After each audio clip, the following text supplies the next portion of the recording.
saya hormati Bapak Kepala Sekolah atau yang mewakili, yang saya hormati Bapak Ibu Majelis Guru beserta tata usaha. Pada kesempatan ini saya langsung saja akan membacakan susunan acara kegiatan diskusi kita hari ini. Yang pertama, sambutan dari Bapak Pengajar Praktik dari Bapak Dian Andriadi SPTNM. Kemudian yang kedua, sambutan Bapak Kepala Sekolah, dalam hal ini akan diwakilkan oleh Bapak Muhammad Warasto. Yang ketiga, kegiatan menyusun visi sekolah yang diawali dengan melengkapi kalimat umpang dan nanti akan ditayangkan kalimat umpangnya. Kemudian yang keempat, mengidentifikasi perilaku yang mencerminkan visi sekolah. Yang kelima, mendiskusikan inisiatif perubahan yang dapat dilakukan di sekolah kita. Dan yang keenam adalah kesimpulan visi. Kemudian nanti ada penutup penguatan dari pengajar praktik. Demikian susunan acara yang akan kita lakukan pada kegiatan diskusi hari ini. Selanjutnya langsung saja kita memasuki acara yang pertama, yaitu sambutan dari Bapak Pengajar Praktik. Kepada beliau kami persilakan. Assalamualaikum warahmatullahi wabarakatuh. Waalaikumsalam warahmatullahi wabarakatuh. Yang saya hormati Bapak Wakil, Bapak Ibu Guru, beserta 6 kami. Puji syukur kita panjatkan dari Allah SWT dan tak lupa selawat dan salam kepada Rasulullah. Ucapan Allah. Alhamdulillah pada hari ini saya bisa bersemangat hadir di sini dalam sesuatu kegiatan yang luar biasa, bukan itu ini program guru penggerak. Kalau saya lihat di sini minatnya banyak mengikut, cuma kemarin di sini ya. Jadi gini Bapak Ibu, tujuan guru penggerak itu kita diciptakan sebagai role model, pemimpin teman sejawat. Kenapa itu dibentuk program guru penggerak yang dilakukan oleh Mas Menteri? Karena berdasarkan perkembangan dunia pendidikan Indonesia, pendidikan kita tuh agak stagnan. Dulu Malaysia belajar dengan kita, sekarang kembali. Kenapa? Karena di satu sisi manusia Indonesia puas dengan pekerjaannya. Kata sebelah nanti SMP 6 banyak CGP. Karena itu nilai plus juga Pak Ibu, dimasukkan di Dapodik. Sekolah ini nanti banyak bantuan dari pemerintah. Pemerintah ngasih bantuan, salah satunya ada nilai plus. Apa? Program pemerintah.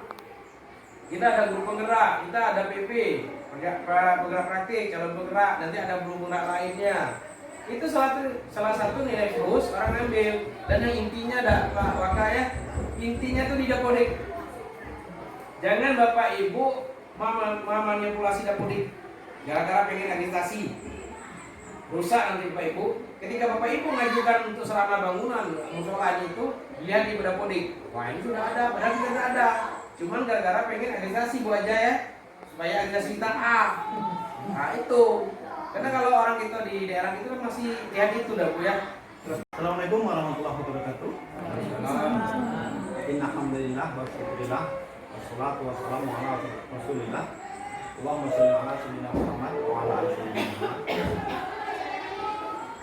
Bapak Dian Andriadi sebagai senior saya, sebagai kakak seperjuangan saya, sama-sama satu alumni, sama-sama satu kos tapi beda angkatan. Yang saya hormati Ibu Hajah Husainah sebagai calon guru penggerak ya. Iya, calon guru penggerak. Kemudian Bapak Ibu yang hadir dalam kesempatan yang berbahagia ini.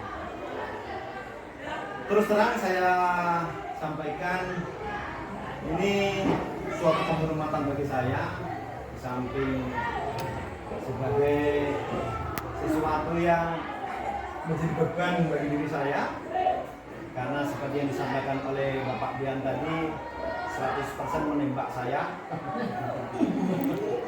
sebagai orang yang dikatakan muda lah begitu.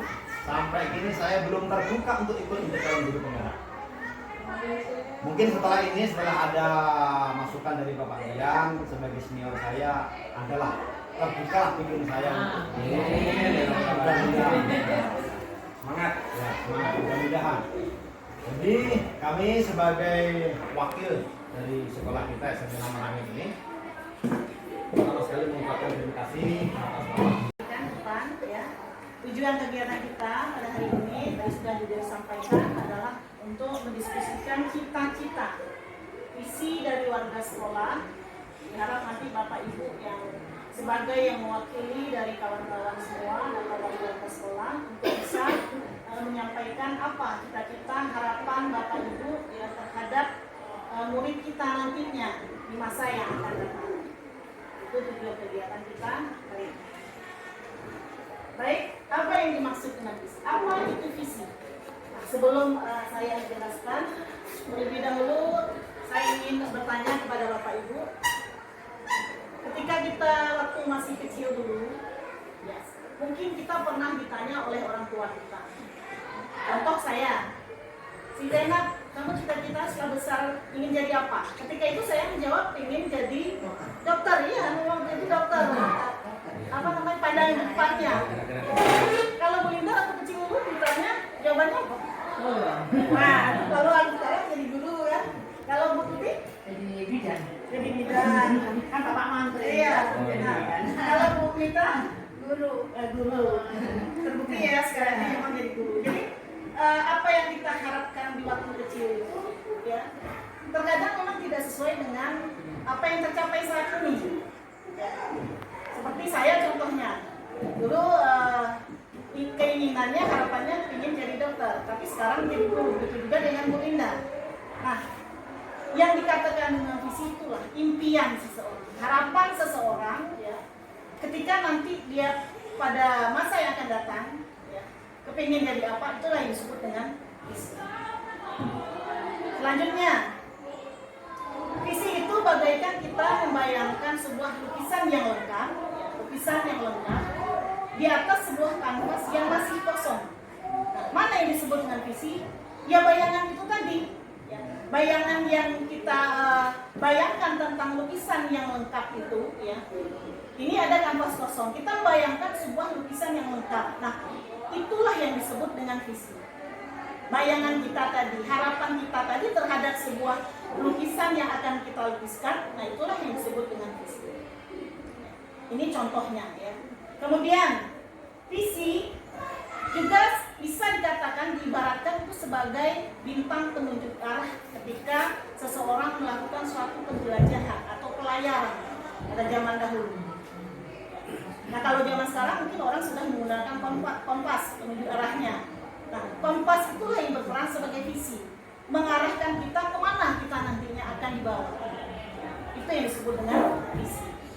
Nah kemudian visi itu memang belum terjadi saat ini, tapi akan begitu kuat kita inginkan, kita harapkan di masa yang akan datang.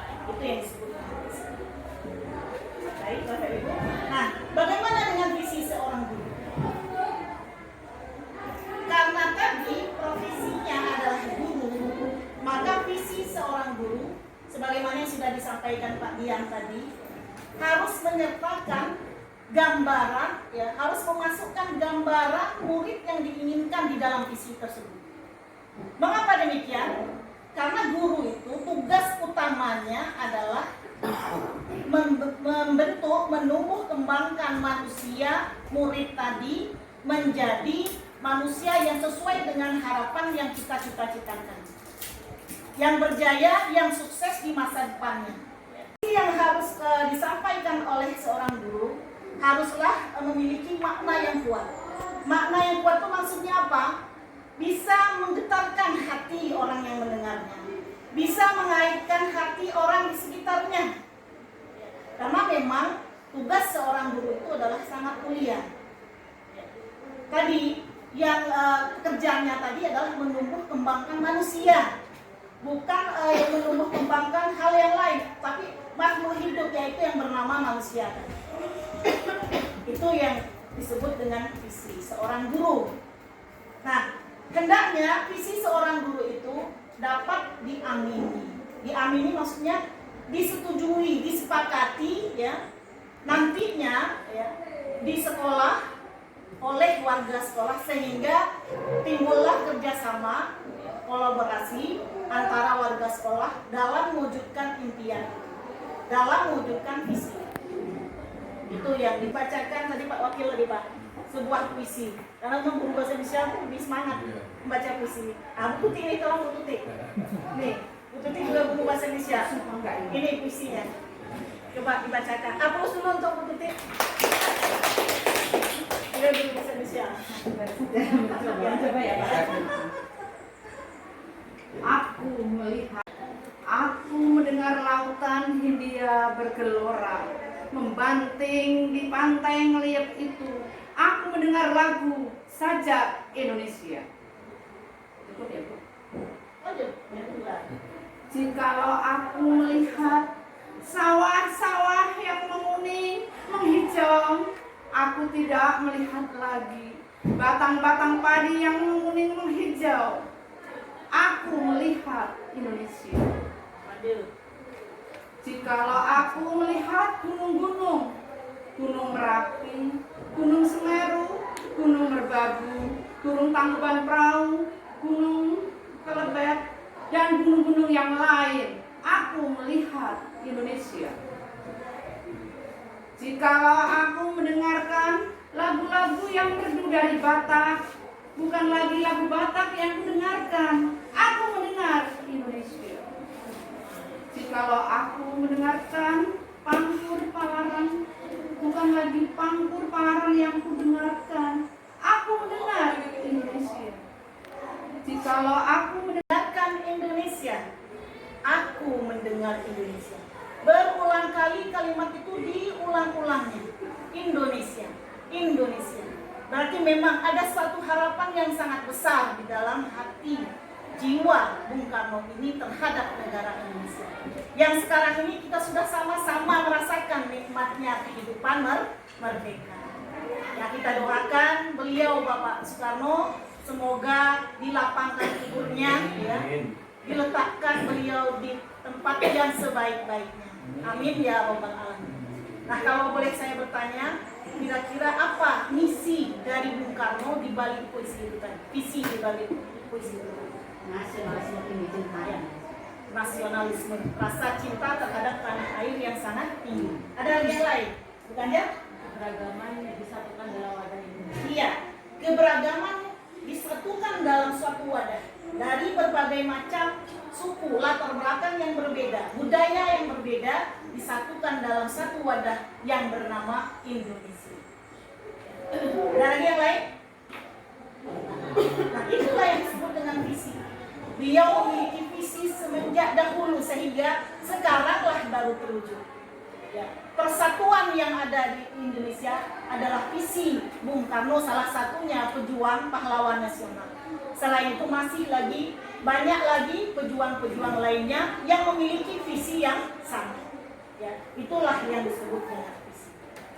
Baik, langsung kita masuk ke poin, yaitu pada kesempatan ini kita akan merangkai mimpi-mimpi kita, ya, dalam kata-kata yang lebih jelas sebagai sebuah visi.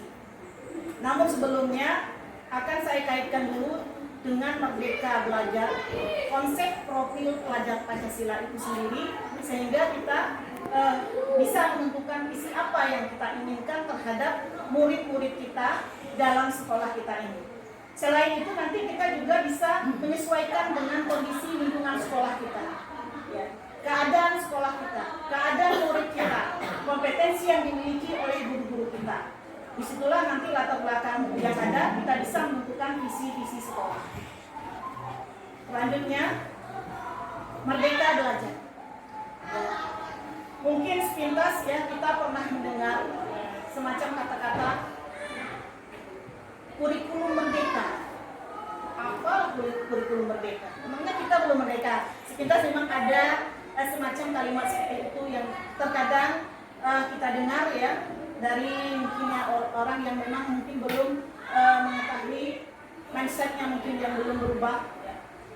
Sebenarnya Merdeka Belajar ini sudah dari awal, dari zaman dahulu itu sudah disampaikan oleh Bapak Pendidikan kita yang bernama Ki Hajar Dewantara. yang terkenal dengan filosofi pendidikan. Ya, kita lihat ini, apa saja filosofi pendidikan yang sudah disampaikan oleh Bapak Ki Hajar Dewantara. Beliau menyampaikan suatu kalimat, pendidikan yang menghamba pada murid. Dan pertama juga saya sudah pernah mendengar dari Pak Dian, menghamba itu bukan berarti kita menyembah-nyembah murid, tidak. Menghamba yang dimaksud di sini adalah segala bentuk tuntunan hanya ditujukan untuk memenuhi kebutuhan murid. Itulah yang disebut dengan penghambaan kepada murid. Harus kita garis bawahi bahwa pendidikan berdasarkan kodrat zaman dan kodrat alam.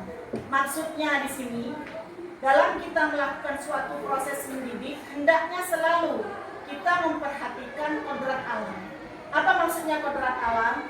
Bahwa murid, anak didik kita itu pada dasarnya memiliki, secara alami memiliki potensi minat bakat yang berbeda-beda. Itu yang harus kita pahami. Nah, berlandaskan dari itulah sambil tepuk tangan ya.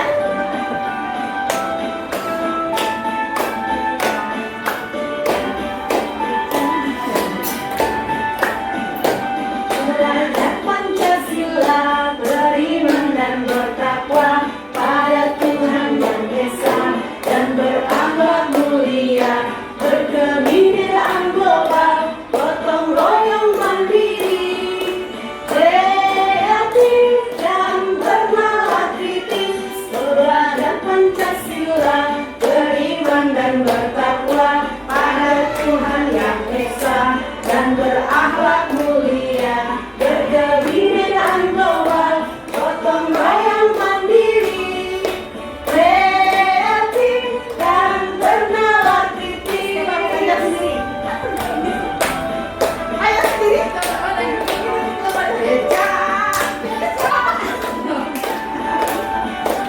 Belajar Pancasila, beriman dan bertakwa pada Tuhan Yang Esa dan berakhlak mulia, berkebudayaan global, gotong royong mandiri, kreatif dan bernalar kritis. Belajar Pancasila, beriman dan bertakwa pada Tuhan Yang Esa dan berakhlak mulia, berkebudayaan global, gotong royong mandiri, kreatif dan bernalar kritis. Tangan putusnya.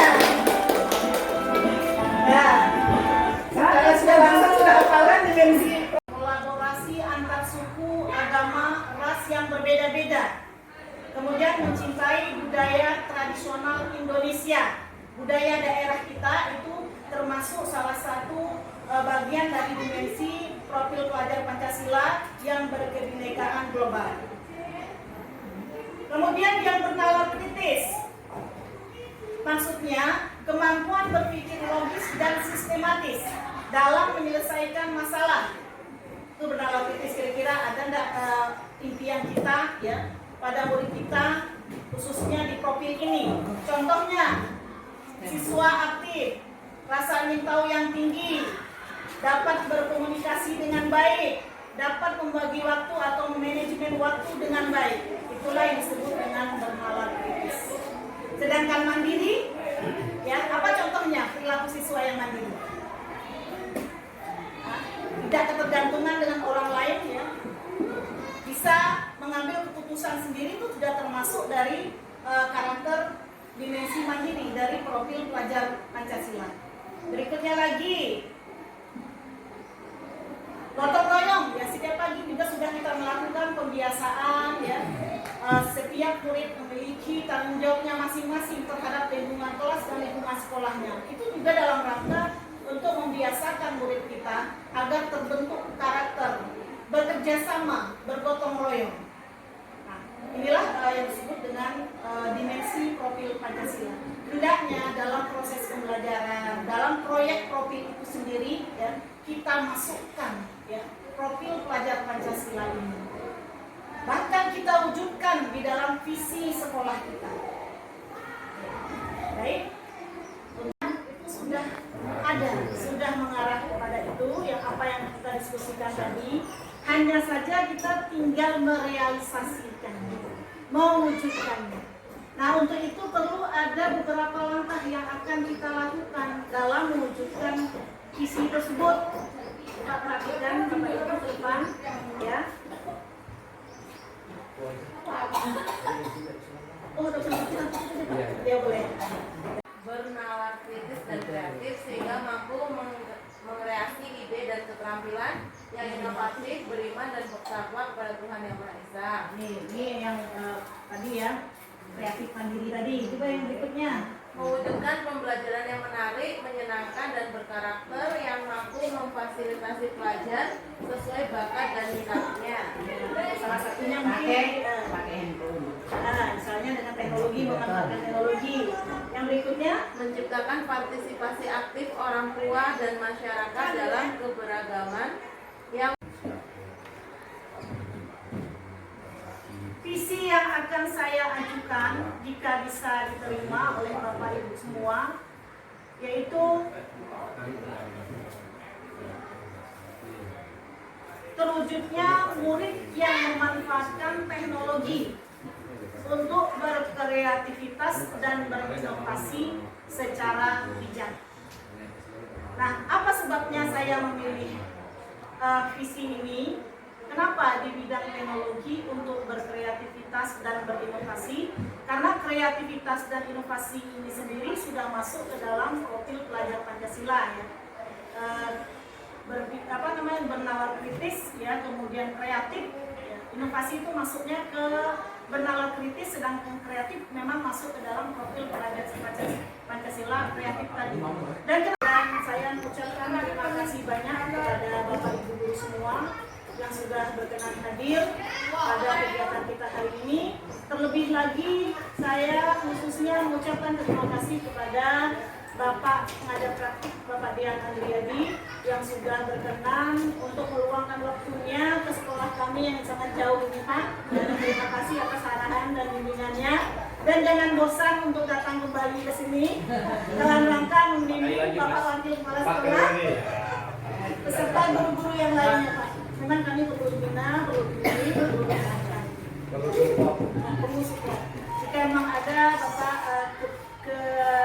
kegiatan atau cara yang lain, kami persilakan. Dengan segala hormat, Assalamualaikum warahmatullahi wabarakatuh. Waalaikumsalam. Terima kasih Bapak Ibu. Minta maaf saya pengen lama. Di sini guru-gurunya udah luar biasa. Semangat. Apalagi muda-muda. Jangan pula dulu kan pernah ada masyarakat bertanya pada Ustadz itu Bu, Ustadz, kita kalau pengen membantu orang membangun atau apalah, ketika kita punya jabatan atau kita sudah pensiun. Kalau kita pengen membantu orang ketika kita punya jabatan, gunakan jabatan kita baik-baik, maka orang akan menghargai kita. Tapi ketika kita punya jabatan kita tidak menghargai orang ketika kita pensiun orang tidak akan pernah menghargai kita. Jadi tunjukkan ketika kita punya kekuasaan, bantu sekolah. So pengen nanti orang di sini sama dengan kita Jawa semuanya rata-rata juga seperti itu Bu ya. Pengen arah seperti Padang aja. Padang itu yang membantu sekolah, membangun sekolah selain pemerintah, orang tua, alumni. Itu salah satunya. Karena biasanya mereka pas lebaran Bu itu ngumpul. Apa yang dikurang sekolah? Dipikirkan. Mudah-mudahan dengan kalau sih masuk hati saya dewe lah karena kami lah lamun dia terjadi. Kita membangun anak muda yang punya talenta kreatif, inovatif. Guru penggerak pengen seperti itu. Kalau kata tadi belum, mudah-mudahan termotivasi kemana? Awalnya kan gimana Bang Biniat, Pak Buyaya, izin Pak Buya. Jadi salah sebut saya, Bu Aja ada juga. Niat kita, kemauan kita. Saya pernah nanya ke dokter, kita mau jadi pintar tuh harus jadi dokter atau pintar? Ada yang tahu jawabannya Bapak Ibu? Kita mau jadi dokter tuh harus orang pintar. Tidak, kemauan lah yang memotivasi kita. Bapak Ibu ini kita bangkit. Saya yang penting dalam hidup kita jangan ada kata pesimis. Apapun kita harus optimis. Sekali kita mengasihi kebaikan dengan orang. Kalau sifat saya seperti ini Bu, di sekolah aja ya, Mas. Saya tidak akan pernah memaksakan orang yang tidak suka dengan saya paksa harus suka. Itu gaya mubazir. Tapi kita terus memotivasi. Hidup butuh proses. Proses tidak pernah mengkhianati hasil. Kita berjuang semampu kita, pasti Allah akan membantu. Semangat, mudah berkarya. Setidaknya ketika kita sudah berperubahan, nanti kan ada tinta emas. Wah itu dulu Pak Warsito dulu pernah ada di sana. Warasto. Dia waras gitu. Kalau tuh waktu orang tuanya kasih Warasto kan, memang waras betul beliau. Itu Bapak Ibu, minta maaf yang besar-besarnya. Saya syukur sudah disambut, apalagi ada saudara saya di sini. Pak Sandiko Haji Komite itu rating saya di SMA 1 itu. Ya. Yang penting orang-orang hebat, sukses gua aja. Yang penting apa? Visi dan misi profil Pancasila Guru Penggerak itu ada di sini. Sudah diterapkan. Yang penting bagaimana implementasi kita ke lapangan. Itu kalau bilang sekolah itu akan banyak siswa. Kalau Mas Menteri itu kan ada ada satu yang diagung-agungkan oleh Mas Menteri. Kalau sekolah itu pengen banyak, gali satu potensi siswa. Jangan siswa itu ikut bola kaki, nari, olimpiade. Jangan, pilih satu apa yang benar-benar bakat mereka. Kalau ada mereka terekspos keluar, itulah. Contoh SMP 4, SMP 6 ini dapat bantuan. Itu semua mudah sini sudah dimasuk Pak Waka ya. Apapun prestasi siswa dan guru masukkan di Dapodik Mas. Itu nilai plus bagi sekolah. Bos kinerja salah satunya itu. Prestasi siswa guru masukkan. Itu nilai plus bagi sekolah dan kita sendiri. Lebih kurang saya minta maaf. Mudah-mudahan kita dikasih berkah semua. Sukses untuk SMP 6. Minta maaf saya ada 4 kali lagi ke sini, nanti Mas waras nanti saya di stop di depan dan masuk ke sini. Lebih kurang minta maaf. Assalamualaikum warahmatullahi wabarakatuh. Waalaikumsalam.